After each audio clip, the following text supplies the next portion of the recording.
Welcome back to Grassroots Media. Welcome back to this week's edition of the Greene County Express Terry Hoese Show, where we cover everything on the hardwood with the South Greene Rebels basketball team. As always, I'm joined here with head coach Terry Hoese. Coach, how are we doing this evening? I'm good. How are you? I'm doing well. It's been wild lately, to say the least. Yes, it has. We have a lot of ways.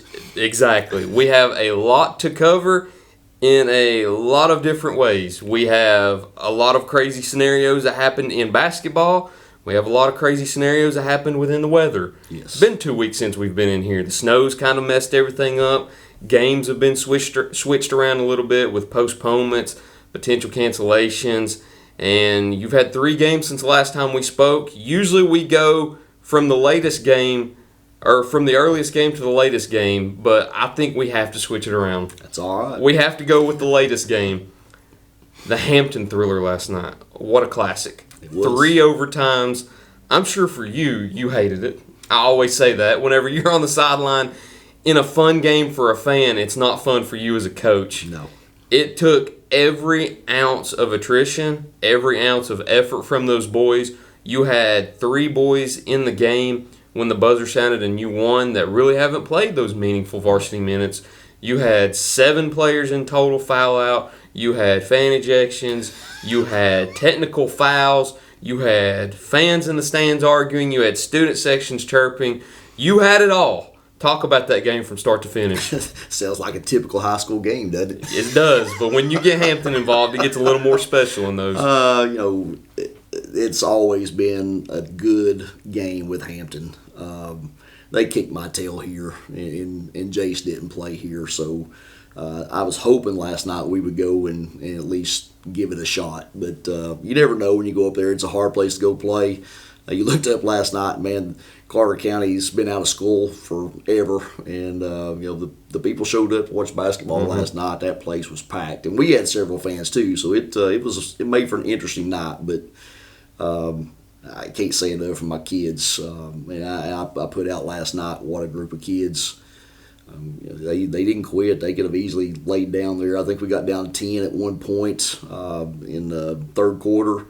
And, I messed around and got the technical foul there going in at halftime and kind of lost my cool a little bit on a situation that happened a little bit earlier. But I've got to do a better job of that. I fuss at my kids all the time about keeping their cool and composure, and I kind of lost mine a little bit last night for a little bit. But when it come back out and we finally got things going, got my starters back in the game. I think we were up, 13 or 14 at one time there in the first half, and then I wound up with 3 starters on the bench, 6'5" Jace Roderick, 6'5" TJ Buckner, and 6'5" Caden Fillers, all sitting over there for about 4 minutes of the first half, and lost the lead. But once we got the starters back out there and then kind of got things back to rolling, we started eating away at the lead and had a bunch of chances to win the thing, and we kind of blew it a little bit ourselves. But we held on and fought, and those kids that come off the bench, Charlie Lane and Will Arwood and Lucas Couch, man, I can't say enough for those 3 kids. They stepped up big time when they needed to, and like you said, they've not had those minutes. So for them to come in, be able to take care of that, and help us win a ball game was huge, especially a game of that nature. Last night, literally, we lose that game, we can't finish above 3rd place. So kids knew that and come out and did what they had to do to win it. But it was a fun experience. Not something I'd want to do every night by any means. I had a headache after the game was over. It was loud. I was having to yell to get things out. And we made some mistakes down the stretch, especially in late in the second overtime. Should have won that game before the 3rd overtime ever started. But kids are kids, and we held on and won that thing, though. But all the stuff that went on the stands, I'm not going to lie to you, I didn't see any of it or hear any of it. I had no idea any of that stuff was even taking place. So we were kind of locked in, and I felt like my kids were locked in, and I don't think they even knew anything was going on up there. So it was a good place to go. It's a good place to go win, because I'm telling you, this is 24 years, and we've played up there most years, and I can't remember winning up there 2 or 3 times. So if you go up there and win, you've done something. I think that might have been the longest story I've ever written for a basketball game. It crossed over 2,000 words. I think it was right over 2,000. I don't think I've ever crossed over 2,000 for a basketball game. But if you were there, then you knew that it was going to be a long story. Because to tell the full story of that game in 3 overtimes, there was no way you were going to shorten that. You had a 13-point lead for South Greene. You had a 10-point lead for Hampton. You had an 8-point lead for South Greene. With 30 seconds left in double overtime, you had a buzzer beater to send it to triple overtime. You had fans leaving for Hampton in double overtime when they were down 8, and then they come back. You had everything in that game. And credit to all your players, too, because we talked about it last night. You could say something about every single player. Absolutely. You had Lucas, Will, and Charlie that came off the bench and played those important minutes. You had Jace that played, I think, every minute of the game and finished with 34. Cooper finished with 28, hit some big shots in the beginning to give you that big lead. Woody had a great night also, hit some big shots. Caden played great defense on Hayden Campbell. I think he only had 4 points in the first half, and then T.J. Buckner played terrific defense also and grabbed a lot of rebounds. Even though he didn't have a lot of points, you saw him being chippy and diving for a lot of those loose balls too, diving for those balls out of bounds.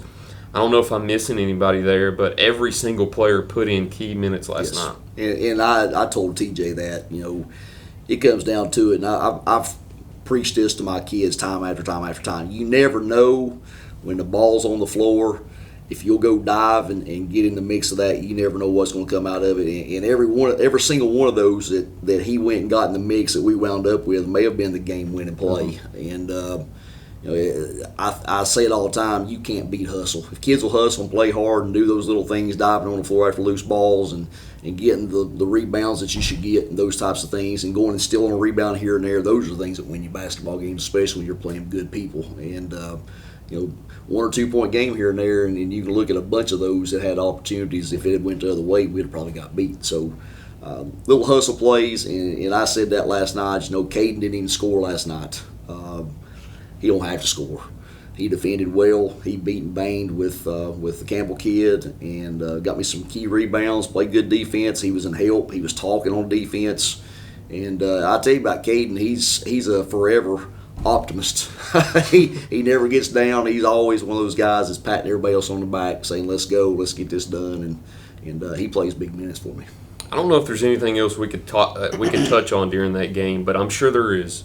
There was so much that went on during that game. You could talk about the game forever, but at some point we got to move on to talk about another crazy game that you've had recently. The game before that with Chucky Doak. Man, what a game that was too. Down 20. You come back to win in your own gym in another key conference game. Without those 2 wins, we could be sitting here right now talking about how you have no better chance to finish better than third. Yes. And now we talk about the chance that you can run the table and potentially finish in sole first place now. Without those 2 wins, there's no way you get that done. We spoke about Hampton. Let's talk about Chucky Doak a little bit. Take me through that wild one also. It was fun, wasn't it? Mm-hmm. County rivalry. Place was packed. Down 20, and I had people leave. Some of our fans got up that night and left. And don't ever count us out. You never know. But we got into the timeout there to start the fourth quarter, and I just looked at Cooper Kelly and I said, man, we're going to have some threes right here. I said, that's the only way we're going to get back in this game. And I think he wound up with 18 in the fourth quarter, just come out and went off. But they all played hard, played well. Jace had a good night, and it was a total team effort for that night too. I had to play several kids off the bench that night, and another game where you had a lot of foul outs. We did, and Lucas Couch may have made the play of the night there at the end of the game. They were trying to get the ball into Derry, and he jumped in front from Derry and tipped the ball out and went and got it. And if that ball gets to Derry at that point, 2 feet from a bucket, you're not going to stop him. So that was a huge play in the game from a guy that I've brought off the bench, and he come in back, like you said, last night against Hampton and made some other good plays. So he's coming on, but total team effort. I think Cooper wound up with, 33 against Chucky Doak, and we had 28 last night.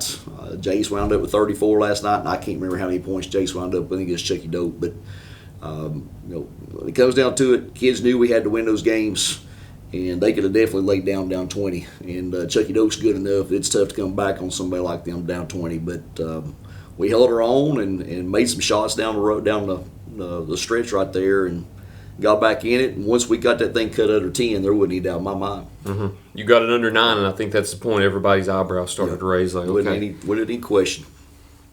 I think those two comebacks and the last two games that you have kind of put a little bit of fear in other teams now, where they see that you will not lie down and quit. Yep. That's the first thing you said last night. We didn't quit.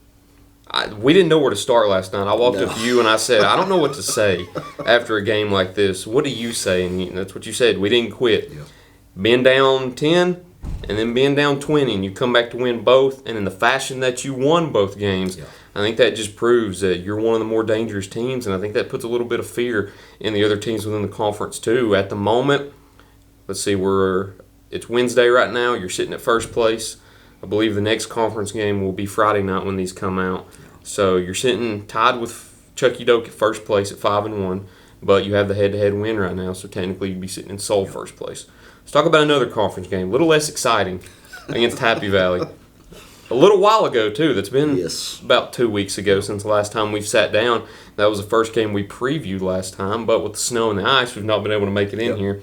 So if you can remember a little bit from that game, take me through it, talk about how good it was to get another one. It was good. We come out and played really well against Happy Valley, and for the most parts, we were never really challenged. And I don't say that to be negative toward Happy Valley. We came out and played really well, got a good lead, and were able to play everybody, and it was a good win for us. I honestly can't remember details about the game. I just know we shot the ball well.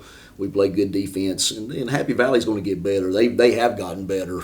They play hard, but we outsized them, and we had a lot of mismatches. And I know we went to the paint a lot and got the ball to Cooper Kelly down there. He had a big size mismatch, and Jace had a big size mismatch. So we used those guys in the paint quite a bit against Happy Valley. But I wouldn't count Happy Valley out. They may upset somebody come tournament time. They play hard and they shoot the ball halfway decent, and I was glad to go up there and get a win. Didn't know what to expect. We'd had to cancel all those games for snow and then reschedule, and got up there, and the girls didn't get to play. Happy Valley's girls had something else that they had committed to, but the boys coach wanted to go ahead and get our game in. So we went ahead and played. I'm glad we did, because there we come into Monday, and then we wind up with snow and had to cancel Tuesday night's game and push things back. So things kind of been a little bit crazy, but I was very happy to get the Happy Valley game played. I will say I'm glad to see that you're able to play in your home gym now. Absolutely. With the damage, we didn't know how bad it was from the outside, so we didn't know if you'd be able to play anymore this year. But it's good to see you were able to play that game against Chucky Doak. It's good to see the damage has been fixed now. But you'll be seeing Happy Valley again soon. You'll be seeing West Greene here soon also. You got some important conference games coming up. We'll talk about some of the schedule changes with the postponements due to last week's snow and ice coming up on the second half. But we got to take a break first, so we'll be right back in just a minute here on Grassroots Media. Pizza Inn's new Right Way Buffet is open and ready for you and your family. Now with new garlic buttery crust and stuffed crust pizza, along with salads and desserts. It's the best part of your day. The all-day, everyday buffet. Only at Pizza Inn Greenville. Tommy's Plumbing has provided professional plumbing services to the residents of Greenville, Tennessee for over 30 years. Our experience and reputation have helped us grow our business to add locations in Jonesboro, Tennessee. Tommy's Plumbing is local and family owned, and we offer a full line of plumbing services, such as kitchen faucet, shower faucets, commodes, and bathroom faucets, as well as drain cleaning. We also provide outside plumbing work, such as septic and sewer drain cleanouts, as well as repair and replace. Tommy's Plumbing pretty much does it all. Tommy's Plumbing is licensed, bonded, and insured. Our quality workmanship and passion to provide our clients with expert service is second to none. We guarantee we have the best warranty around.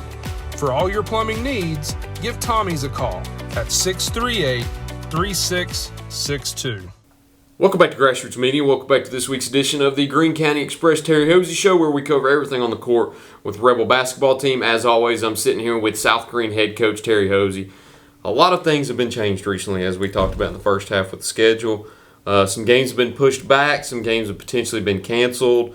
Don't know if we'll get to play them yet, but as of right now, we know the upcoming schedule. Yep. You've got West Greene on Friday, Johnson County Saturday, Dobbins Bennett Monday, and Happy Valley on Tuesday. So a pretty good stretch of games coming up. A tough stretch having 4 and 5 days coming here and there. You've got West Greene here at home on Friday, travel up to Mountain City to play Johnson County on Saturday, have a boys-only game with Dobbins Bennett here on Monday, and then home here against Happy Valley on Tuesday. take me through your upcoming schedule. If there are any other schedule changes, fill us in. But take me through what you expect in this upcoming slate. Well, you know what we did down at West Greene.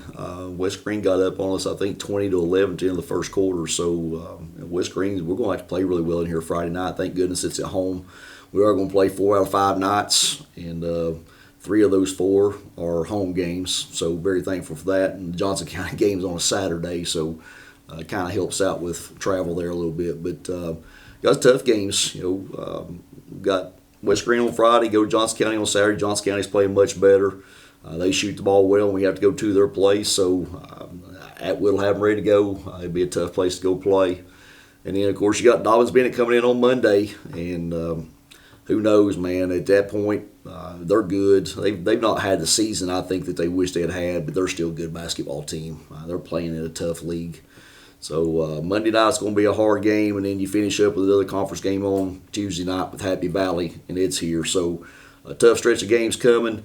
The University High game, they had to reschedule the conference game for the 29th, so that's the reason we're playing Dobbins Bennett. I have not sat down and rescheduled that game. Don't know if we'll be able to. Just depends on how many conference games they have to make up. So Snow did a number on us here. It didn't just do a number on us. I think it did a number on the entire state. I think so too. I think their Saturday night, somebody said that we were one of 4 games in the state of Tennessee on Saturday. So everybody's in the same boat. Maybe one of the only 4 games all week. May have been. Because I don't think up to Saturday there had been a single game since Saturday. Yeah. And I don't know if many teams played that past Saturday too. So, a lot of reschedules. Everybody's going to be in the same boat playing 4 and 5 times a week. So, we'll do what we got to do. Season's coming to an end here. I think we've got, 2 weeks of the season left, and it is tournament time. So, honestly, at this point, I don't care to play 4 or 5 games back to back to back. It kind of gets you in that tournament mode. You're going to have to, yeah. And you have to go win a bunch of games right there back to back to win the tournament. So, kind of gets you a little bit conditioned and ready to go. So, looking forward to it. And I will say this, if you ain't been out, you're missing some good basketball right here. Especially here lately. Absolutely. And if everything works out, we've got an addition to our team. We've got a kid that's transferred in here from Halls that wants to play basketball and apparently played at Halls. And he's about 6'8", will be a good addition to our team. And just got to get him eligible to play. So hopefully we'll have him here in the next few days. And you'll have him in the future also. We'll have him in the future. He's a junior. So, good things happen every now and then. I said this is 24 years of coaching at South Greene High School, and I don't know that I've ever had a transfer that came in and could change a team. So looking forward to this kid getting eligible and see where he takes us. You never know. Good things happen around South Greene right now. Right now it is. It's not always been that way. So it's nice to get one of those. And it's what I told the mom. I said, this doesn't happen normally to county schools. Normally folks move into Greenville from out of town. Normally they wind up at Greenville High School. So for this kid to land at South Greene High School, I feel very blessed, and hopefully things work out. Got 2 weeks left on the season. I personally didn't realize there were 2 weeks left until I was looking at the schedule and preparing for this today. I think February 9th might be the last day of the regular season, and that's crazy to think about because with the snow last week and having no games to cover and so much time passing, you really didn't realize how much was left in the season. Now we've got about 2.5 weeks left, and it'll be here before you know it. It sure will. You got a lot of games in a short amount of time, too. It'll get you in that tournament feel. With the way the last 2 games have been going, looks like things have been going in the right direction, though. Both of those games could have went the other direction, though. That's true, but fortunately enough for you, they went in your direction. But I think that's all we've got today. A very long interview for our standards because we've had so much going on and 2 crazy games to talk about. Side note before we cut this off, have you ever been in a 3 overtime game? Actually, we have. Morristown West several years ago, Cody Carraway was playing here. We were at Morristown West and had a conference game the next night. And it got to the 3rd overtime, and I told him, I was like, look, we're either winning or we're losing right here. We were down 2. And the Carraway kid banked one in from about 25 feet to win it. So, so I guess that's just kind of the way it goes. But I think that may have been the only other time I've ever been in 3 overtimes. That game probably ranks up there with the Hampton game in wildest games you've ever coached in.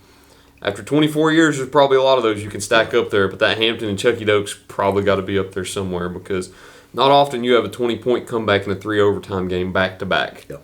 That's all we've got this week. There's probably so much more that we left out because there's been so much going on, but we tried to cover it all for everybody. Once again, Coach, thank you for sitting down with me, Thank you, Tom. talking about South Greene basketball. Thank you all for watching this week's edition of the Greene County Express Terry Hoese Show. Look forward to seeing you all next time here on Grassroots Media.